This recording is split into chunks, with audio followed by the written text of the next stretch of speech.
भीष्म गीता में अर्जुन को भगवान भीष्म पितामह बाणों के सैया पर पड़े रहकर कहते हैं, अरे अर्जुन, 4 तरह का भोजन बेकार होता है। पहला, जिस भोजन की थाली को ठोकर लग गई वो नाली में पड़े हुए कीचड़ के बराबर होता है। दूसरे नंबर का भोजन, जिस भोजन की थाली को कोई लांग कर चले गया वो भोजन भ्रष्टा के बराबर होता है, गंदगी के बराबर।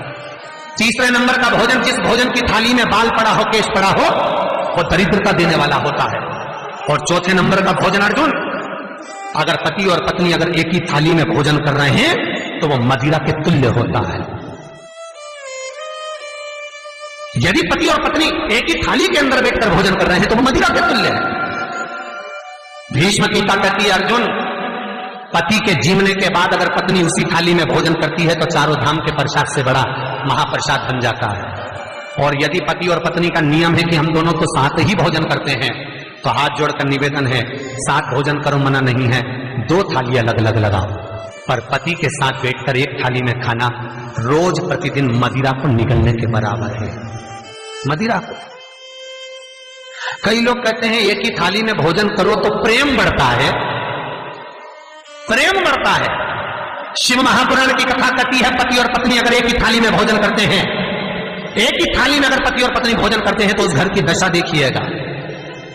उस घर के बच्चे कभी भी विद्या में उत्तम नहीं निकल सकते, उस घर के बच्चे कभी भी सत्मार्गी नहीं निकल सकते, मार्ग से विचलित ही निकलेंगे, क्योंकि मदिरा के नशे में पैदा हुए हैं।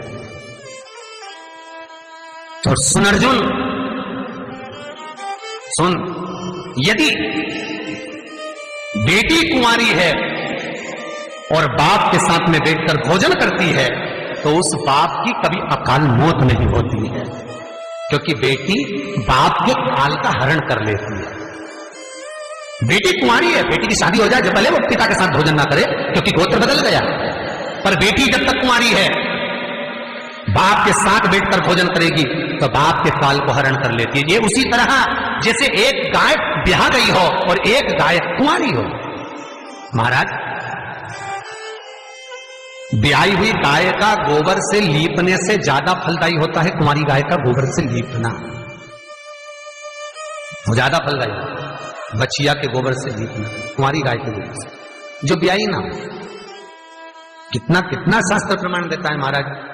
कई लोग दुखी भी हो रहे होंगे आज हमारी कथा सुनकर कि भगवान गुरु जी आपने कह दिया कि एक थाली में भोजन मत करो, और हम तो इतने साल से करते हुए आ रहे हैं और अलग अलग करेंगे और ऐसा और वैसा। कई लोग तो चैनल ही बंद। शिव महापुराण की कथा कहती है, यदि आप भगवान विष्णु के मंदिर गए हो, सत्यनारायण भगवान के मंदिर गए हो, राम मंदिर गए हो, कृष्ण मंदिर गए हो, दत्त मंदिर गए हो, किसी भी देवता के मंदिर में जाते हो, वहां का प्रसाद आप 15 दिन 20 दिन तक रख सकते हो, पर शंकर का प्रसाद रात भर नहीं रखा था। क्यों?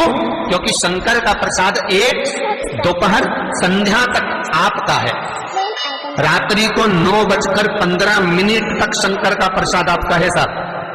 शंकर भगवान ने जब 12 की रचना करी थी, घड़ी की रचना भगवान शंकर ने करी, तिथि और समय की रचना भगवान शंकर ने करी।